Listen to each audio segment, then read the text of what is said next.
지난주 말씀 복습하고 가겠습니다. 제목은 흠투성이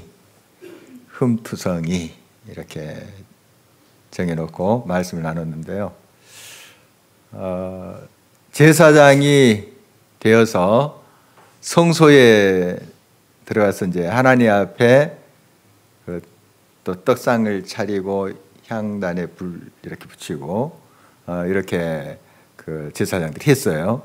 그래서 이것을 이제 떡상을 차린 것은 이제 하나님께 음식을 드린다 하는 표현을 성경에 쓰고 있어요. 뭐 하나님이 그걸 잡수시고 뭐 그런 건 아니지만 그 표현을 그렇게 한 거예요. 하나님 앞에 이렇게 음식을 드리고 하나님께 예배를 집전하는 사람은 흠이 없어야 된다. 흠이 없어야 된다. 그래서 어떤 육체적인 장애를 갖지 말아야 된다는 그런 말씀 구체적으로 하고 있습니다. 그런데 이건 이제 구약 시대의 제도죠. 지금 현대의 구약 시대처럼 뭐 소잡고 양잡고 그렇게 예배드리지 않아요. 제도는 변합니다. 제도는 변하고 이제 그 정신은 예배의 정신은 변하지 않죠. 그래서 제도는 변합니다. 이 제도를 그대로 지금 현대에 적용할 수가 없다는 뜻입니다. 이제 신약에 와서 예수님께서는 더 중요한 것은 우리 심령의, 우리의 마음의 장애, 그것에 대해서 더 지적을 해요.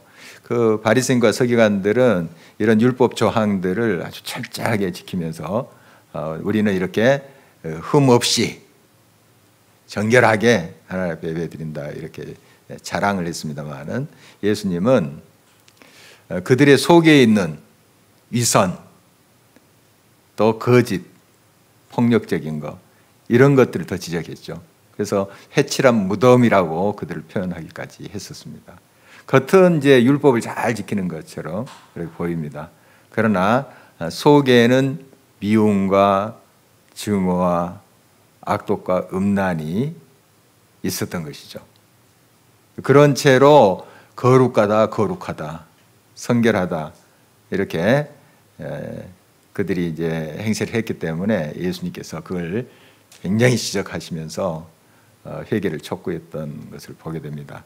그러니까 물론 우리가 이 구약 성경에서 말하는 어떤 정결함 그런 또 예법을 우리가 다 무시할 수는 없어요. 굉장히 정결 예식 또 위생에까지 연결됐다는 거 지난번에 우리 살펴봤잖아요. 철저하게 시체에 손을 댔다든지 또 무슨 부정한 그러한 벌레라든지 오늘 본문에 나오지만 그걸 손대면 깨끗이 씻고 또 목욕 제기하고 해가 질 때까지 기다려서 정결 예식을 거친 다음에 이제 나아가는 이런 것들은 어떤 면에서 지금 우리가 코로나19 상황에서 굉장히 실감하고 있는 거잖아요. 어떤 위생적인 면 이런 면에서 보면 또 그 구약이니까 다 피했다. 모든 제도가 다 피했다. 이렇게 볼 수는 또 없죠.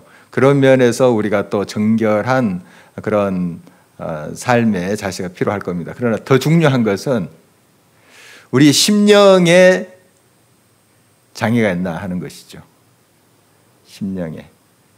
그걸 이제 살피지 않고 겉만 이제 회칠한 무덤처럼 하면 오히려 더 고약한 것 아니겠습니까? 예수님께서 이제 그런 위선, 외식, 형식주의 이것을 지적하면서 이제 회개를 촉구하고 있는 모습 우리가 보게 됩니다. 그래서 우리는 이제 사실 흠투성이의 인생들입니다. 그리고 하나님께 쓰임 받은 종들 보면은 그렇게 완벽하지 않아요. 레위기 말씀을 받아 적은 사람 누굴까요? 목사님이 말하시라는 그런 눈초리인데요. 모세잖아요. 모세가 모세오경 기록했죠. 물론 성령의 감화 감동으로 모세가 그 하나님 말씀 받아 적인 거죠. 모세 한번 예를 들었죠. 지난주 수요일에 모세 40세 동안 어디에서 살았나요? 애국 궁전에서 살았습니다. 애국 궁전에 왕자 신분으로 살았죠. 왕자 신분으로 살았는데 애국 궁전의 그 왕부터가 뭘 섬겼어요? 우상 섬겼습니다. 하나님 섬기지 않았어요. 태양신 섬기고 뭐 이상한 신들 섬겼습니다. 신도 여러 가지예요. 뭐 10가지 재앙 출애굽할 때 내린 거 우리 기억하고 있죠. 그 다 그 신으로 섬겼던 것들이에요. 팔이라든지 이 뭐 이런 것도 다 신이에요. 개구리 다 신이에요. 그러니까 이렇게 신이 얼마나 많은지 모릅니다. 우상을 섬겼던 애굽 궁전에서 왕자로 40년 동안 산 거예요. 그러면 모세는 그 당시에 하나님을 알았을까요? 몰랐죠. 물론 그의 영혼 속에 자기 어머니가 유모였기 때문에 직접 말은 안 했겠지만 너는 하나님 아들이야 하고 기도 많이 했을 것 같아요. 그런 영혼 속에 그게 영향은 있었다고 해요. 분명히. 그래서 나중에 이제 40세 때쯤에 자기가 이스라엘 사람인 것을 알죠. 어떤 경유를 통해서인지 어떻게 알게 돼요. 그런데 그 전엔 자기는 애굽 사람인 줄 알았어요. 이집트 사람인 줄 알았어요. 그리고 이집트의 왕자. 그러니까 우상을 숭배했다는 거예요, 모세. 우상 숭배자예요. 그리고 40세 때쯤 살인도 했습니다. 살인. 잘 알고 있죠. 이집트 사람 죽였잖아요. 애굽 사람 죽이고 도망가고. 우상 숭배자고 살인자예요, 모세는. 그렇게 보면 완벽하지 않아요. 그가 이제 하나님을 만나고 정말 훌륭한 하나님의 종이 됐죠. 40년 동안 광야에서 또 미디안 광야에서 철저히 훈련받고 비우고 성격케 됨으로 하나님의 부르심을 받았잖아요. 우리 잘 알고 있는 다윗 완벽합니까? 흠 없어요? 엄청난 죄 지었습니다. 여러분 뭐 다 잘 알고 있는 거예요. 정말 그런 악독한 짓이 없어요. 그게 그냥 살인한 것보다 더 무서운 죄를 지었어요. 그런 사람이에요. 그가 이제 철저히 물론 회개를 통해서 정결함을 받고 용서함을 받고 하나님의 이제 신실한 그런 종으로 쓰임을 받았죠. 바울 얼마나 훌륭한 사람입니까? 그런데 원래 예수님 만나기 전에는 살기 등등한 사람이에요. 살기 등등했다. 성경에 그렇게 기록하고 있잖아요. 막 눈빛을 보면 막 사람 죽을 것 같은 그런 눈빛이었는지 몰라요. 살기 등등했다는 거. 예. 굉장히 무서운 눈초리를 하고 예수 믿는 사람들을 찾으러 다니고 또 핍박했던 사람을 보입니다. 그런 걸 보면은 이런 사람들이 흠이 없다 이렇게 볼 수 없죠. 흠투성입니다, 사실. 흠투성이에요. 그러나 누굴 만났죠? 그리스도를 만났죠. 예수 그리스도. 그리스도를 만나고 그 피로 말미암아 그 흠이 그 죄가 깨끗하게 됐어요. 정결케 된 거예요.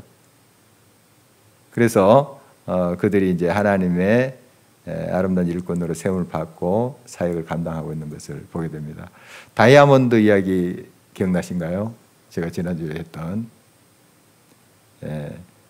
4가지 C. 다이아몬드는 이제 캐럿. 얼마나 크냐. 그래서 이제 가치를 그렇게 따지게 되죠. 두 번째 C는 이제 커트. 어떻게 커팅을 하느냐. 커팅을 한데 이제 세공을 해야 되잖아요. 그걸 어떻게 더 정교하게 할수록 더 값이 나나 봐요. 그다음에 세 번째 컬러 어떤 색이냐. 네 번째 클래리티, 흠이 없는 거. 다이아몬드도 아무리 커도 흠이 있으면 값이 이제 떨어진다고 그래요.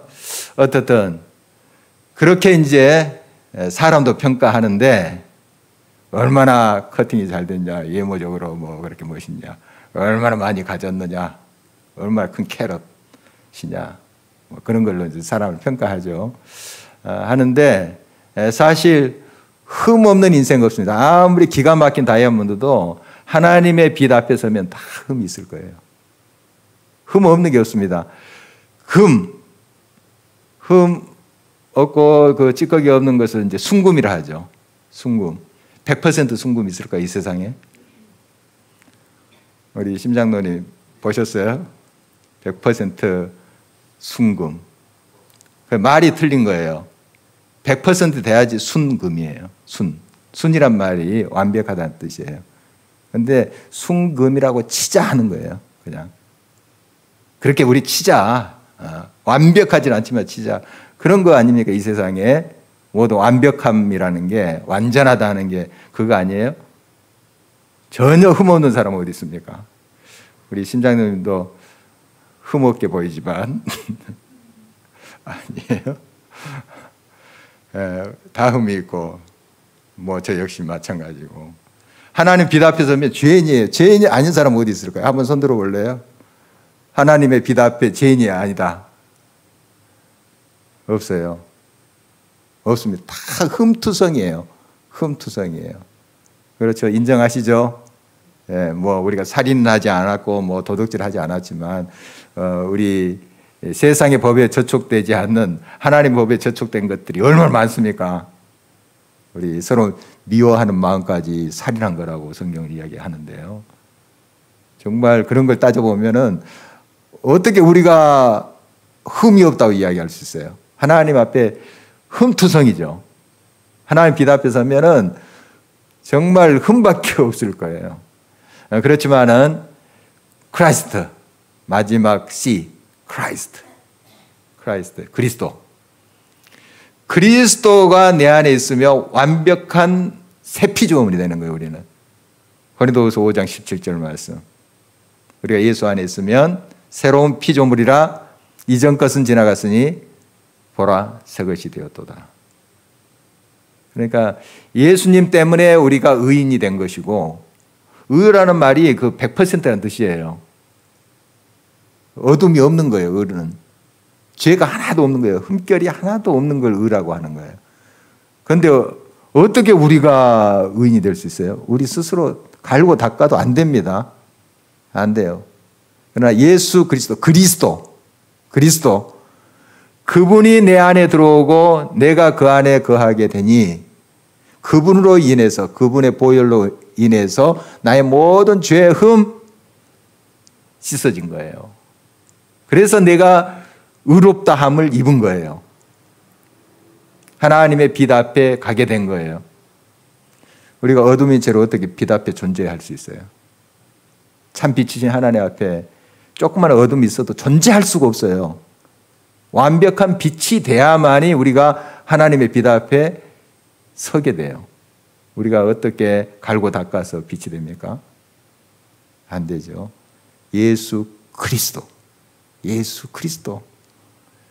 그분의 보혈의 은혜로, 공로로 우리가 흠투성인 우리가 깨끗하게 됐어요. 정결하게 됐어요. 그래서 우리가 담대히 하나님 앞에 나갈 수 있게 된 거죠. 그거죠. 그게 은혜예요. 그게 하나님의 선물이다 하는 것이죠. 흠투성인 우리들.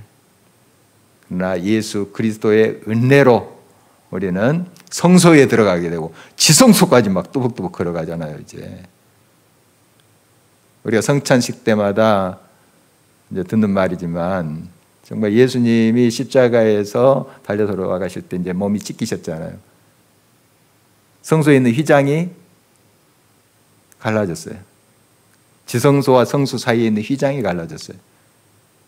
그러니까 지성소는 그의 대제사장이 1년에 딱 한 차례만 들어가요. 한 사람이 한 차례. 아무나 못 들어갑니다. 제사장들이라고 아무 때나 들어갈 수 없는 곳이에요. 하나님의 임재를 상징하는 곳이죠. 거기에 이제 법궤가 있잖아요.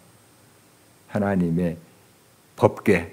그 뚜껑에 이제 그룹이 순금으로 이렇게 수놓아졌는데 그걸 이제 시은좌, 하나님의 은혜를 베푸는 자리, 또 속죄소라고도 합니다. 죄를 씻어주신다. 바로 그 속죄소, 그 의미는 하나님이 함께 하신다. 임재. 이걸 의미한 것이죠.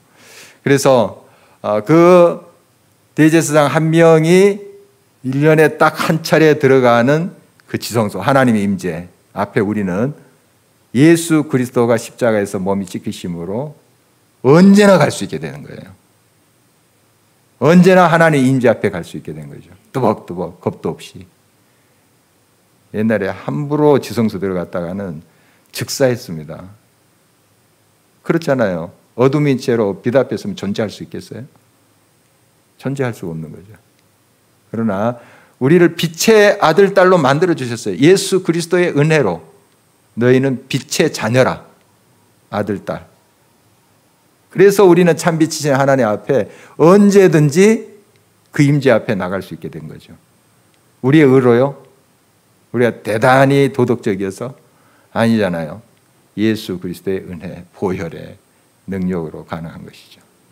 흠투성인 우리들, 이런 은혜를 받고 있다는 거 우리 기억해야 되겠습니다. 오늘 이제 그 성물을 누가 이제 먹느냐 하는 것에 대한 내용이에요. 성물. 제사장들만 먹어요. 성물. 물론 하목제물은 일반인도 같이 나눠 먹었어요. 그런데 이제 속죄제물이라든지 또 속건제물이라든지 이런 것들은 제사장들만 먹었어요. 그 가족들만. 그리고 제사장들 가족을 또 방문하는 사람, 객 이런 사람 못 먹었어요. 오늘 이제 본문에 보니까요. 그런 사람 못 먹습니다. 아무리 제사장 집에 손님으로 와 계셔도 그 성물, 하나님께 바친 그 성물 있잖아요.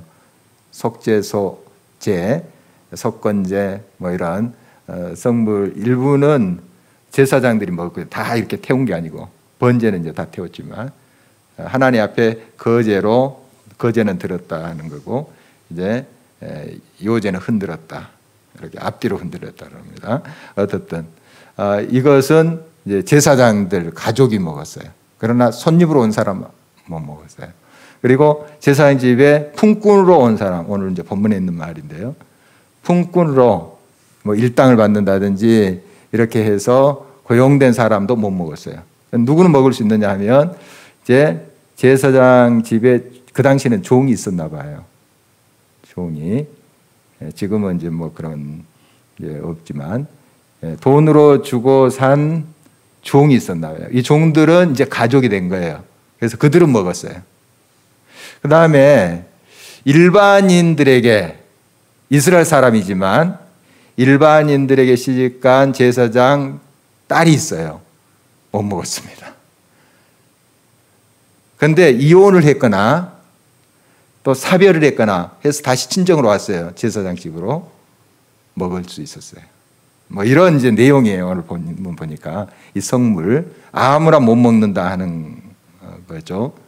구별됐다 하는 거고 그 다음에 이제 제사장이라고 할지라도 어떤 이제 사체나 짐승에 이제 준거나 또 부정하다고 여기는 그런 벌레를 만졌거나 뭐 이럴 때는 먹지 못했어요. 제사장도.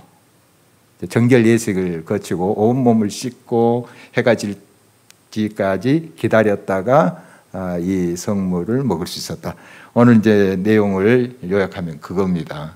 그러니까 함부로 먹지 않았다.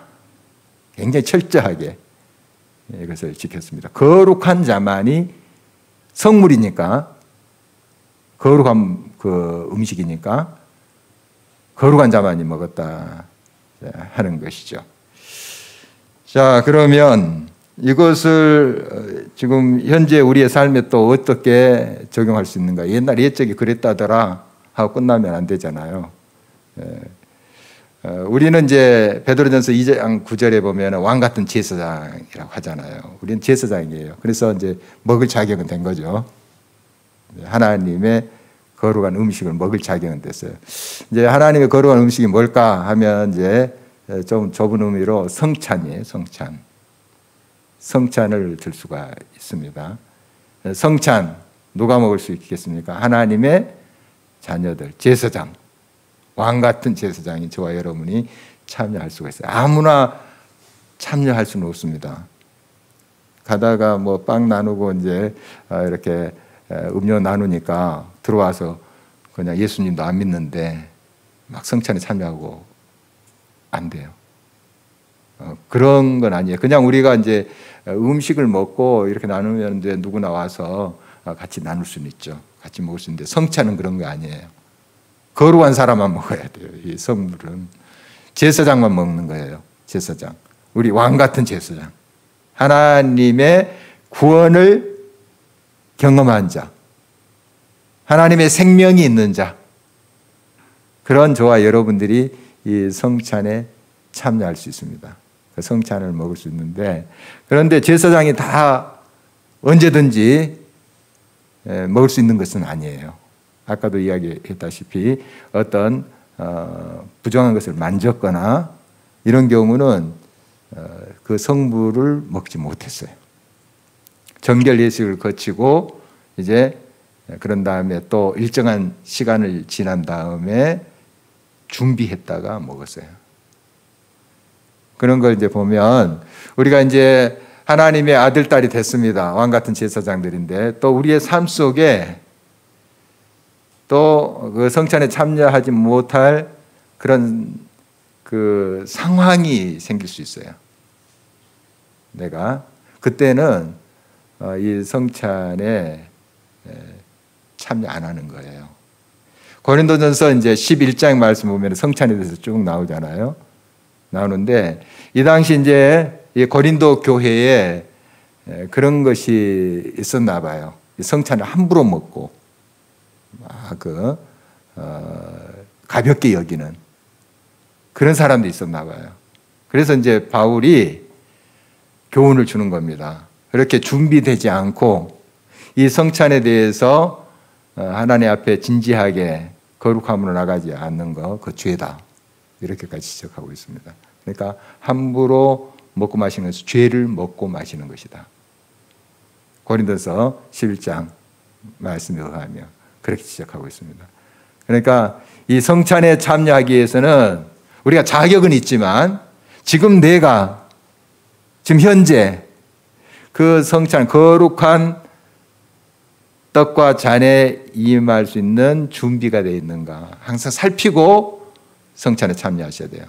여러분 성찬에 이제 참여하시잖아요. 우리 이제 교회는 한 달에 한 번씩 이렇게 하죠.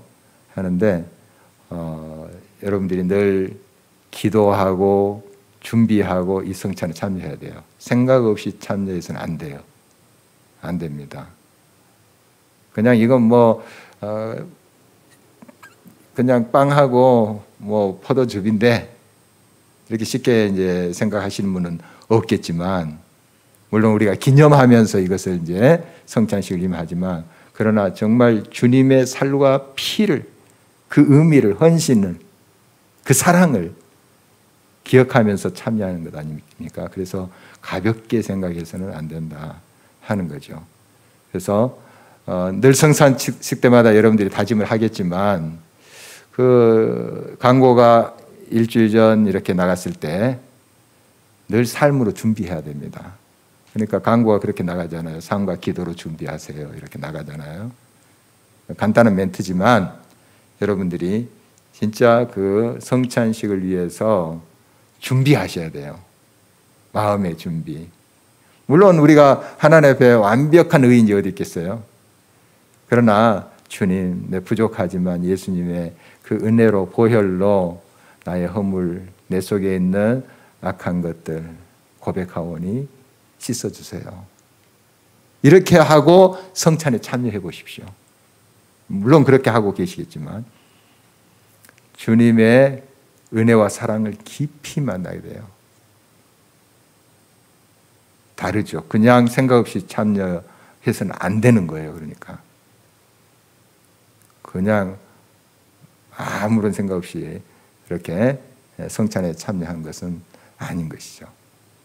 그래서 우리가 성찬에 참여할 때 그런 자세가 요청이 된다 하는 것입니다. 다시 한번 정리하면 우리는 왕 같은 제사장으로서 이 성물을 먹을 수 있어요. 자격이 된 거예요, 우리는. 그러나 제사장이 아무 때나 그걸 먹는 것이 아니고, 제사장도 실수를 할 수 있고 또한 부정한 것을 만들 수도 있고, 그때는 안 먹었어요. 아니, 못 먹었어요. 왜냐하면 그런 상태로, 부정한 상태로 먹으면 죄다. 내 백성 중에서 끊어지리라 오늘 그렇게 말씀하죠. 굉장히 철저했거든요. 그래서 우리가 이 성찬에 이 말씀을 적용한다면 정말 준비하면서 하나님 앞에 하나님의 은혜와 긍휼을 구하면서 참여해야 된다 하는 것입니다. 고린도전서 11장 28절 보면 자기를 살피고 성찬에 참여해라 이런 말씀 주고 있습니다. 자기를 살핀다는 게 뭐겠어요? 자기가 하나님 앞에 혹시 고백하지 않는 죄가 있는가? 혹시 내 마음속에 저 집사 꼴보기 싫어하는 그 마음이 있는가? 혹시 마음에 그게 발견되면 빨리 고백을 해야 되죠. 하나님 이거 악한 마음인데 용서해 주세요. 용서해 주세요. 그리고 오늘 또 실수한 거 있으면 자기를 살피면서 고백하고, 그래서 그런 마음으로 예수 그리스도의 용서하심, 예수 그리스도의 보혈의 능력으로 우리의 죄가 씻김 받고 자유케 되어서 그 성찬에 참여해야 되는 거예요. 그것이 우리들의 자세가 되어야 됩니다. 그리고 이제 성찬은 함께 참여하는 거죠. 함께. 고린도전서 11장 말씀 계속 보면 이제 어떤 일이 생겼는가. 이 당시는 지금 우리가 행하는 이런 성찬의 예식하고 좀 달라요. 처음부터 초대교회가 이렇게 플라스틱 컵에다가 포도주 담아서 돌리고 하지는 않았겠죠. 나중에 이런 제도가 생긴 거죠. 그리고 뭐 천주교회는 이렇게 전병 같은 거 그런 것으로 하죠. 뭐 또 우리 교회마다 조금씩 다른데 우리는 이제 빵을 썰어서 이렇게 하는데, 어쨌든 이 처음 초대교회 때 고린도 교회 초대교회 때는 그런 형식은 아니에요. 각자 집에서 음식을 가져온 것으로 보여요. 고린도서 11장 보니까. 그런데 다 또 사람들이 가지고 올 형편이 안 되죠. 가난한 사람들은 그 가지고 올 형편이 안 돼요. 또 조금 이제 여유가 있는 사람은 가지고 올 형편이 되죠. 가지고 와서 그냥 펼쳐놓고 먹은 거예요. 펼쳐놓고. 그게 이제 이 성찬식이 처음 시작할 때 모습이에요. 그게 이제 중세 가톨릭을 거쳐서 지금까지 이제 우리에게 이르렀죠. 어떤 예전으로 그렇게 이제 형식이 갖춰졌는데요. 의미는 똑같습니다. 어떤 식으로 음식이 준비되든 의미는 똑같아요. 그 음료는 예수님의 피, 뭐 수프도 되겠죠. 음료 같은 건 숲. 그다음에 뭐 포도주라든지 이런 건 예수님의 피를 이제 상징하면서 그 음식을 나누면서 또 이제 어떤 빵이라든지 우리는 이제 밥 같은 거겠죠. 이건 예수님의 몸, 이런 식으로 이제 의미를 부여하면서 예수님의 그 사랑을 음미하고 또 서로가 모여서 이런 음식을 나눈 것으로 보여요. 이게 이제 나중에 제도화된 것이죠. 그런데 이 고린도 교회에 어떤 현상이 생겼냐 하면 앞에 이제 음식을 가지고 온 사람들이 다 먹어버렸어요. 그런데 그 당시도 이제 일하다가 정말 그 늦게 온 사람이 있을 거 아니에요. 그리고 이제 가난해서 음식 이렇게 좀 챙겨서 들고 오지 못하는 그런 사람들이 있었나 봐요. 그런데 그런 사람들이 와보니까 먹을 게 없어요. 다 먹어버리고. 그런 사람은 배려해야 되지 않겠어요? 그런데 그런 일이 벌써 생긴 겁니다. 고린도 교회. 그러니까 그게 형제를 배려하고 생각한 것은 아니죠. 그래서 이제 성찬의 의미는 우리가 물론 예수 그리스도의 그 살과 피를 기념해서 참여하지만 형제를 생각하는 거예요. 자매를 배려하는 거예요. 그래서 이 떡을 찢어서 같이 나눠 먹었잖아요. 나눠 먹었습니다. 그게 이제 하나됨을 의미한 거예요. 한 떡을 나눴다. 나눴다 하는 표현을 쓰잖아요. 이 잔도 마찬가지죠. 한 잔을 따라서 이렇게 나눠서 같이 마셨다. 우리는 한 형제요 자매입니다. 이런 이제 의미가 거기 있어요. 성찬의 의미가. 그냥 예수님의 이제 살과 피를 기념하면서 은혜를 감사하면서 또 예수님의 사랑을 또 기념하는 그런 의미도 있지만 우리는 예수님 안에서 한 가족입니다. 하나입니다. 이런 고백이에요. 음식을 나눈다는 게 그런 의미가 있거든요. 근데 이제 이 초대교회, 고린도 교회가 그런 형제를 실족하게 하는 그런 일이 있어요. 먹고 그냥 나중에 온 사람이니까 아무것도 없고 배려를 하지 않는 거죠. 아, 누구 김 집사님 오늘 늦게 오신다는데 좀 남겨둬야지. 이렇게 좀 챙겨야 되는데 먹고 치워버린 거죠. 우리가 좀 오늘 이제 성물에 대해서 좀 나눴는데요. 보통 이제 성찬식으로 제도화 되기 전에 서로 음식을 나누는 것을 예찬이라 했어요. 조금 이제 뭐 비슷한 건데요.